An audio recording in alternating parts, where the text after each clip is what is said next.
ನಮಸ್ಕಾರ ವೀಕ್ಷಕರೇ, ರಿಪಬ್ಲಿಕ್ ಡಿಜಿಟಲ್ಗೆ ಸ್ವಾಗತ. ನಾನು ರೂಪಾ ಚಂದ್ರು. ಸದ್ಯಕ್ಕೆ ಇರಾನ್ ಹಾಗೆ ಇಸ್ರೇಲ್ ಅಮೆರಿಕದ ನಡುವಿನ ಈ ಯುದ್ಧ ದಿನದಿಂದ ದಿನಕ್ಕೆ ಭೀಕರತೆಯಿಂದ ಕೂಡ್ತಾ ಇದೆ. ಒಂದು ಕಡೆ ಅಮೆರಿಕ ಅಧ್ಯಕ್ಷ ಡೊನಾಲ್ಡ್ ಟ್ರಂಪ್ ಈಗಾಗಲೇ ಮುಜ್ತಬಾ ಖಮೇನಿಯ ಹತ್ಯೆ ವಿಚಾರಕ್ಕೆ ಸಂಬಂಧಪಟ್ಟಂತೆ ಅವರ ತಲೆಗೆ ಇಂತಿಷ್ಟು ಹಣವಂತ ಫಿಕ್ಸ್ ಮಾಡಲಾಗಿದೆ.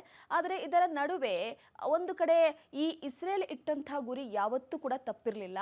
ಮೊದಲೇ ಖಮೇನಿ ಹತ್ಯೆ ಮಾಡಬೇಕು ಅಂತ ಇಟ್ಟಂತ ಆ ಗುರಿಯಲ್ಲಿ ಸಾಕಷ್ಟು ರೀತಿಯಲ್ಲಿ ಎಲ್ಲಿ ಹೋಗ್ತಾರೆ ಎಲ್ಲಿ ಬರ್ತಾರೆ, ಖಮೇನಿ ಹತ್ಯೆ ವಿಚಾರವಾಗಿ ಅಮೆರಿಕ ಪಡೆಗಳು ಎಷ್ಟರ ಮಟ್ಟಿಗೆ ಕಣ್ಣಿಟ್ಟಿದ್ವು ಅಂತಂದರೆ ಆ ಹಿನ್ನೆಲೆಯಲ್ಲಿ ಖಮೇನಿ ಹತ್ಯೆ ನಂತರವಾಗಿ ನೆಕ್ಸ್ಟ್ ಅಲ್ಲಿ ಉತ್ತರಾಧಿಕಾರಿಯನ್ನು ನೇಮಕ ಮಾಡುವಂತಹ ವಿಚಾರವಾಗಿ ನಾನೇ ಡಿಸಿಷನ್ ತಗೊಳ್ತೀನಿ ಅಂತ ಅಮೆರಿಕ ಮುಂದಾಗಿತ್ತು. ಆದರೆ ಅಲ್ಲಿರುವಂಥವರು ಎಲ್ಲರೂ ಕೂಡ ಸೇರಿ ಖಮೇನಿಯ ಮಗನಾದಂತಹ ಮುಜ್ತಬಾ ಖಮೇನಿಯವರನ್ನ ಮತ್ತೆ ಅಧ್ಯಕ್ಷರಾಗಿ ಆಯ್ಕೆ ಮಾಡುವ ಮುಖಾಂತರವಾಗಿ ಇರಾನ್ಗೆ ಹೊಸ ನಾಯಕನ ಪಟ್ಟವನ್ನು ಕೊಡ್ತಾರೆ. ಇದೆಲ್ಲ ನಮಗೆ ಗೊತ್ತಿರುವಂತಹ ವಿಚಾರ. ಆದರೆ ಇತ್ತೀಚೆಗೆ ಬರ್ತಾ ಒಂದು ವಿಚಾರ ಏನಪ್ಪಾ ಅಂತಂದ್ರೆ, ಡೊನಾಲ್ಡ್ ಟ್ರಂಪ್ ಅವರು ಹೇಳ್ತಾರೆ ಅಲ್ಲಿ ಮುಜ್ತಬಾ ಬದುಕಿದಾನ ಇಲ್ಲ ಸತ್ತಿದಾನ ಅದ್ರ ಬಗ್ಗೆ ಆದ್ರೂ ಕೂಡ ಒಂದು ಕ್ಲಾರಿಟಿ ಕೊಡಿ ಅಂತ ಒಂದು ಹೇಳಿಕೆಯನ್ನ ಕೊಡ್ತಾರೆ. ಯಾವುದೇ ಕಾರಣಕ್ಕೂ ಬದುಕಿರೋದಕ್ಕೆ ಚಾನ್ಸೇ ಇಲ್ಲ, ನಾವು ಇಟ್ಟಂತಹ ಗುರಿ ಯಾವುದೇ ಕಾರಣಕ್ಕೂ ಕೂಡ ಅದು ಹಾಗೆ ಉಳಿಯೋದಿಲ್ಲ, ವಾಪಸ್ ಆಗೋದಿಲ್ಲ, ನಾವು ಇಟ್ಟಂತಹ ಗುರಿ ಸಕ್ಸಸ್ ಆಗಿದೆ ಅನ್ನುವಂಥ ವಿಚಾರವಾಗಿ ಟ್ರಂಪ್ ಒಂದು ಹೇಳಿಕೆಯನ್ನ ಕೊಡ್ತಾರೆ. ಇದಾದ ನಂತರವಾಗಿ ಎಲ್ರಿಗೂ ಒಂದಷ್ಟು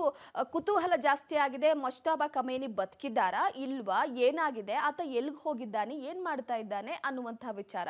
ಯಾಕಂದ್ರೆ ಬದುಕಿದ್ರೆ ಒಂದಷ್ಟು ಸ್ಟೇಟ್ಮೆಂಟ್ ಆದ್ರೂ ಕೊಡಬೇಕಾಗಿತ್ತು, ಅಥವಾ ಇಲ್ಲ ನಾನು ಇದೀನಿ ಅನ್ನುವ ವಿಚಾರಕ್ಕೆ ಸಂಬಂಧಪಟ್ಟಂತೆ ಏನಾದ್ರೂ ಒಂದು ಹೇಳಿಕೆಯನ್ನ ಕೊಡ್ಬೋದಿತ್ತು. ಆದ್ರೆ ಇದ್ಯಾವುದನ್ನು ಕೂಡ ಮುಜ್ತಬಾ ಖಮೇನಿ ಮಾಡ್ತಾ ಇಲ್ಲ. ಹಾಗಾಗಿ ಟ್ರಂಪ್ ಈಗಾಗಲೇ ಕೇಳ್ತಾ ಇರುವಂತದ್ದು, ನಿಜವಾಗ್ಲೂ ನಿಮ್ಮ ಅಧ್ಯಕ್ಷ ಬದುಕಿದ್ದಾನ ಇಲ್ವಾ ಅಂತ ಹೇಳಿ ಅಂತ. ಈಗಾಗಲೇ ಒಂದು ಕಡೆ ಇರಾನ್ ತನ್ನ ನಾಯಕನ ವಿಚಾರವಾಗಿ ಏನು ಬಿಟ್ಕೊಟ್ಟಿಲ್ಲ.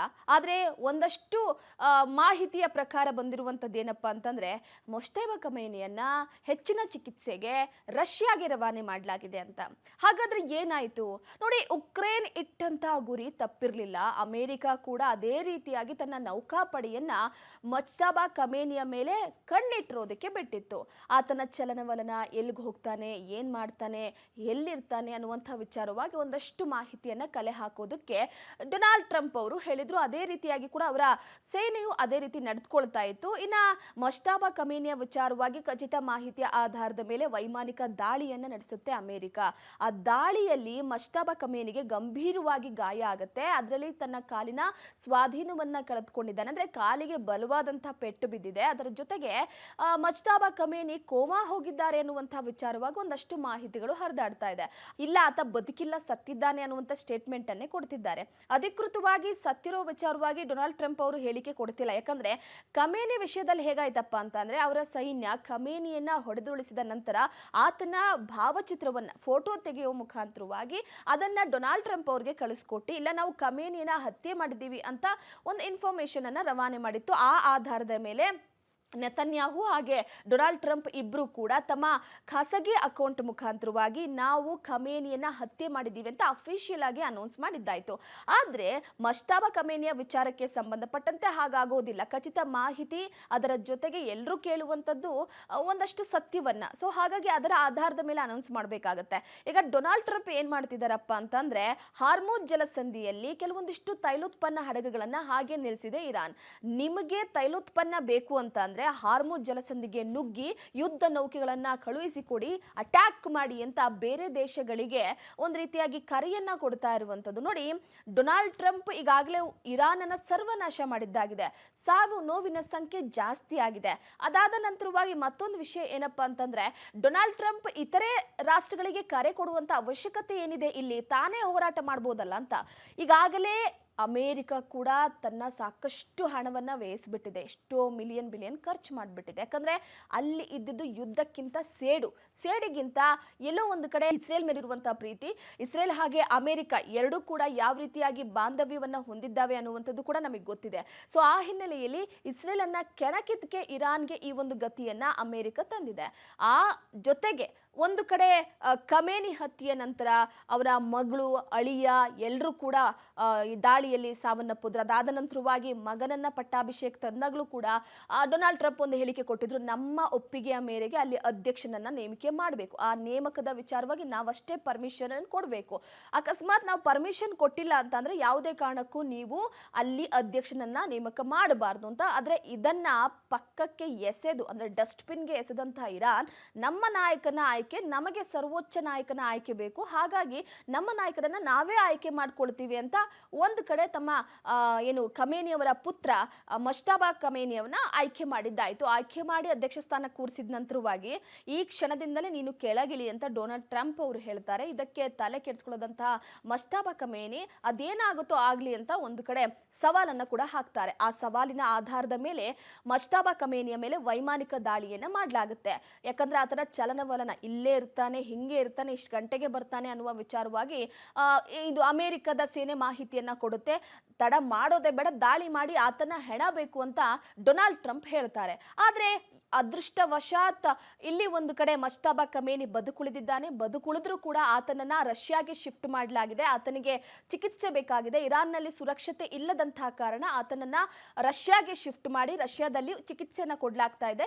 ಕಾಲಿಗೆ ಅತಿಯಾಗಿ ಬಲವಾಗಿ ಪೆಟ್ಟು ಬಿದ್ದಿರುವಂತಹ ಹಿನ್ನೆಲೆಯಲ್ಲಿ ಆತನಿಗೆ ಓಡಾಡೋದಕ್ಕೆ ಪರಿಸ್ಥಿತಿ ಯಾವುದೇ ಕಾರಣಲ್ಲೂ ಕೂಡ ಸರಿ ಆಗ್ತಾ ಇಲ್ಲ. ಸೊ ಹಾಗಾಗಿ ಸದ್ಯದ ಮಟ್ಟಿಗೆ ಮಜ್ತಬಾ ಖಮೇನಿಯನ್ನ ರಷ್ಯಾದ ಯುದ್ಧ ವಿಮಾನದ ನೌಕೆಯ ಮುಖಾಂತರವಾಗಿ ಕರೆದುಕೊಂಡು ಹೋಗಲಾಗಿದೆ ಅನ್ನುವಂಥದ್ದು. ನೋಡಿ, ಇಲ್ಲಿ ಗಮನಿಸುವ ಅಂಶ ಏನಪ್ಪಾ ಅಂತಂದ್ರೆ, ಮೊದಲೇ ಇರಾನ್ಗೆ ಚೀನಾ ಹಾಗೆ ರಷ್ಯಾ ಎರಡೂ ಕೂಡ ಸಪೋರ್ಟ್ ಅನ್ನ ಮಾಡ್ತಾ ಇತ್ತು. ಹೇಗೆ ಇಸ್ರೇಲ್ಗೆ ಅಮೆರಿಕ ಸಪೋರ್ಟ್ ಮಾಡ್ತಾ ಇದೆಯೋ ಅದೇ ರೀತಿ. ಸೊ ಈ ಹಿನ್ನೆಲೆಯಲ್ಲಿ ಮಜ್ತಬಾ ಖಮೇನಿ ಬದುಕಿರೋದಂತೂ ಕನ್ಫರ್ಮ್. ಆದ್ರೆ ಅವರು ನಿಜವಾಗ್ಲೂ ಕೋಮಾ ಹೋಗಿದ್ದಾರಾ, ಅಥವಾ ಅವರ ಎರಡೂ ಕಾಲನ್ನ ಕಳೆದುಕೊಂಡಿದ್ದಾರಾ, ಅಥವಾ ಕಾಲಿನ ಸ್ವಾಧೀನವೇ ಹೋಗ್ಬಿಟ್ಟಿದ್ಯಾ, ಅಥವಾ ಮಜ್ತಬಾ ಖಮೇನಿ ಇರಾನ್ನಲ್ಲೇ ಸತ್ತಿರ್ಬೋದಾ, ಅವರನ್ನ ಹೊರಗಡೆ ತೋರಿಸೋದಕ್ಕೆ ಸಾಧ್ಯವಾಗ್ತಿಲ್ವಾ? ಈ ಎಲ್ಲಾ ವಿಚಾರಗಳು ಸಾಕಷ್ಟು ಪ್ರಶ್ನೆಗಳನ್ನ ಈ ಸಂದರ್ಭದಲ್ಲಿ ಹುಟ್ಟಾಕುತ್ತೆ. ಅದೇನೇ ಆಗಲಿ, ಒಂದು ರಾಷ್ಟ್ರದ ಸರ್ವೋಚ್ಚ ನಾಯಕ ಅಥವಾ ಆ ರಾಷ್ಟ್ರದ ಅಧ್ಯಕ್ಷನ ಅಂತ್ಯ ಅನ್ನುವಂಥದ್ದು ಆ ರಾಷ್ಟ್ರದ ಮೇಲೆ ಅತಿ ಗಂಭೀರವಾದಂತಹ ಪ್ರಭಾವವನ್ನ ಬೀರುತ್ತೆ. ಅದರ ಜೊತೆಗೆ ಈಗ ಯುದ್ಧವನ್ನ ನಡೆಸ್ತಾ ಇರುವಂತಹ ಡೊನಾಲ್ಡ್ ಟ್ರಂಪ್ ಮೊದಲೇ ಬದುಕಿದ್ರೆ, ಮಜ್ತಬಾ ಖಮೇನಿ ಬದುಕಿದ್ರೆ ಆತನ ತಲೆಯನ್ನ ತಂದುಕೊಡಿ, ನಿಮಗೆ ಇಷ್ಟು ಹಣವನ್ನ ಕೊಡ್ತೀನಿ ಅಂತ ಆಫರ್ ಅನ್ನ ನೀಡಿದ್ದಾರೆ. ಈ ಆಫರ್ನ ಆಧಾರದ ಮೇಲೆ ಒಂದು ಕಡೆ ಸಾಕಷ್ಟು ಜನ ಮಜ್ತಬಾ ಖಮೇನಿ ಬದುಕಿದಾರ ಅಂತ ಹುಡುಕಾಡ್ತಾ ಇದ್ದಾರೆ. ಏನೇ ಇರಲಿ, ಈಗಾಗಲೇ ಯುದ್ಧ 15ರಿಂದ 16ನೇ ದಿನಕ್ಕೆ ಕಾಲಿಟ್ಟಿದೆ. ಈ ಯುದ್ಧದ ತೀವ್ರತೆ ಕಾರ್ಮೋಡ ಯಾಕೋ ಮುಗಿಯುವ ಹಾಗೆ ಕಾಣಿಸ್ತಾ ಇಲ್ಲ. ಮತ್ತಷ್ಟು ಯುದ್ಧ ನೌಕೆಗಳನ್ನ ಕಳುಹಿಸಿಕೊಡಿ, ನೀವು ಕೂಡ ಯುದ್ಧ ಮಾಡಿ ಅಂತ ಬೇರೆ ರಾಷ್ಟ್ರಗಳಿಗೆ ಡೊನಾಲ್ಡ್ ಟ್ರಂಪ್ ಕರೆಯನ್ನ ಕೊಡ್ತಾ ಇದ್ದಾರೆ. ಅದರ ಜೊತೆಗೆ ನಾನು ಶಾಂತಿ ಪ್ರಿಯ, ನಾನು ಶಾಂತಿ ದೂತ ಅಂತ ಹೇಳ್ಕೊಳ್ತಾ ಇದ್ದಂತಹ ಡೊನಾಲ್ಡ್ ಟ್ರಂಪ್ ಈಗ ಯುದ್ಧದ ಪ್ರಿಯನಾಗಿ ಬದಲಾಗಿ ಅತಿ ಕ್ರೂರವಾಗಿ ವರ್ತಿಸ್ತಾ ಇರುವ ವಿಚಾರವಾಗಿ ಟೀಕೆಗಳು ಕೂಡ ಕೇಳಿ ಬರ್ತಾ ಇದೆ. ಪುಟ್ಟ ರಾಷ್ಟ್ರದ ಮೇಲೆ ದೊಡ್ಡದಾದಂತಹ ನರ್ತನವನ್ನ ಮಾಡ್ತಾ ಇರುವಂತದ್ದು ಸರಿಯಲ್ಲ, ಯುದ್ಧ ನರ್ತನವನ್ನ ನಿಲ್ಲಿಸಬೇಕು ಅನ್ನುವಂತಹ ವಿಚಾರಗಳು ಕೇಳಿ ಬರ್ತಾ ಇದೆ. ಕಾದ್ ನೋಡ್ಬೇಕಾಗಿದೆ. ಯಾಕಂದ್ರೆ ಡೊನಾಲ್ಡ್ ಟ್ರಂಪ್ ಒಮ್ಮೆ ತೆಗೆದುಕೊಂಡಂತಹ ನಿರ್ಧಾರ, ಒಮ್ಮೆ ಇಟ್ಟಂತಹ ಹೆಜ್ಜೆಯನ್ನ ಆತ ಹಿಂದಿಡಿಯುವ ಮಾತೇ ಇಲ್ಲ. ಇನ್ನ ಇಸ್ರೇಲ್ ಒಂದು ಕಡೆ ಏನಾದ್ರೂ ಅಕಸ್ಮಾತ್ ಗುರಿ ಇಡ್ತು ಅಂತಂದ್ರೆ ಅದು ತಪ್ಪುವ ಮಾತೇ ಇಲ್ಲ. ಎರಡೂ ಕೂಡ ಈಗ ಇರಾನ್ನ ಸರ್ವನಾಶಕ್ಕೆ ಪಣ ತೊಟ್ಟಿ ನಿಂತಿದ್ದು, ಅಲ್ಲಿರುವಂತಹ ಖಮೇನಿ, ಮೊದಲ ಅಧ್ಯಕ್ಷ ಖಮೇನಿ ಅವರನ್ನ ಸಾಯಿಸಿದ್ದಾಯ್ತು. ಅದಾದ ಮೇಲೆ ಅವರ ಮಗ ಮಜ್ತಬಾ ಖಮೇನಿ ಅವರ ಸಾವಿನ ವಿಚಾರವಾಗಿ ಒಂದು ಅಂತಿಮವಾಗಿ ಅವರಿಗೆ ಸತ್ಯಾಸತ್ಯತೆಯನ್ನ ತೋರಿಸೋದಕ್ಕೆ ಏನಾದ್ರೂ ಒಂದು ಸ್ಟ್ರಾಂಗ್ ಎವಿಡೆನ್ಸ್ ಬೇಕಾಗಿದೆ. ಅದಕ್ಕೋಸ್ಕರ ಕಾಯ್ಕೊಂಡು ಕೂತಿರುವಂಥದ್ದು. ಆದರೂ ಕೂಡ ಇರಾನ್ನಾದ್ಯಂತ ಅಮೆರಿಕದ ಸೈನ್ಯ, ಇಸ್ರೇಲ್ ಸೈನ್ಯ ಸಂಚಾರವನ್ನು ನಡೆಸ್ತಾ ಇದೆ. ಮಜ್ತಬಾ ಖಮೇನಿಯನ್ನ ಎಲ್ಲಾದರೂ ಬಚ್ಚಿಟ್ಟಿರ್ಬೋದಾ ಅನ್ನುವಂತಹ ವಿಚಾರಕ್ಕೆ ಸಂಬಂಧಪಟ್ಟಂತ ಅಕಸ್ಮಾತ್ ಹೌದು ಅಂತ ಕನ್ಫರ್ಮ್ ಆದರೆ ಖಂಡಿತವಾಗಲೂ ಮಜ್ತಬಾ ಖಮೇನಿಯನ್ನ ಉಳಿಸಲ್ಲ ಅನ್ನುವಂತಹ ಹೇಳಿಕೆಯನ್ನ ಕೊಟ್ಟಿದ್ದಾರೆ. ನೋಡೋಣ ಏನಾಗುತ್ತೆ. ಆದರೆ ಒಂದು ವಿಚಾರ ಕನ್ಫರ್ಮ್ ಆಗಿದೆ, ಸದ್ಯಕ್ಕೆ ಆತನನ್ನ ರಷ್ಯಾಗೆ ಶಿಫ್ಟ್ ಮಾಡಲಾಗಿದೆ, ಅಲ್ಲಿ ಚಿಕಿತ್ಸೆಯನ್ನು ಕೊಡಿಸಲಾಗ್ತಾ ಇದೆ ಅಂತ. ಮುಂದಿನ ದಿನಗಳಲ್ಲಿ ಏನಾಗಬಹುದು, ಅಥವಾ ಇಲ್ಲ ಮಜ್ತಬಾ ಖಮೇನಿ ಸಾಯಿಸಿದ್ದೀವಿ ಅಂತ ಏನಾದರೂ ಡೊನಾಲ್ಡ್ ಟ್ರಂಪ್ ಅವರು ಸತ್ಯವನ್ನ ವರದಿಯನ್ನ ನಮ್ಮ ಮುಂದೆ ಇಡ್ತಾರಾ, ಇಲ್ಲ ರಷ್ಯಾ ಕರೆದುಕೊಂಡು ಹೋಗಿರುವ ವಿಚಾರಕ್ಕೆ ಸಂಬಂಧಪಟ್ಟಂತೆ ಏನಾದರೂ ಮಾಹಿತಿ ಸಿಗುತ್ತಾ, ಕಾದ್ ನೋಡಬೇಕಾಗಿದೆ. ಯುದ್ಧದ ತೀವ್ರತೆ ಮಾತ್ರ ಇನ್ನೂ ಮುಂದುವರೆದುಕೊಂಡು ಹೋಗ್ತಾ ಇರುವಂತಹ ಹಿನ್ನೆಲೆಯಲ್ಲಿ ಯಾಕೋ ಇದು ಮುಗಿಯುವ ಹಾಗೆ ಕಾಣಿಸ್ತಾ ಇಲ್ಲ. ನೋಡೋಣ ಏನಾಗುತ್ತೆ. ಯುದ್ಧದ ತೀವ್ರತೆಯ ಕಾರ್ಮೋಡ ಏನಾದರೂ ಕವಿಯುತ್ತಾ, ಬೆಳಕು ಹರಿಯುತ್ತಾ ಅಂತ. ಇದಾಗಿತ್ತು ಈ ಹೊತ್ತಿನ ರಿಪಬ್ಲಿಕ್ ಕನ್ನಡದ ಡಿಜಿಟಲ್. ನೋಡ್ತಾ ಇರಿ ರಿಪಬ್ಲಿಕ್ ಕನ್ನಡ, ಇದು ನಿಮ್ಮ ಧ್ವನಿ.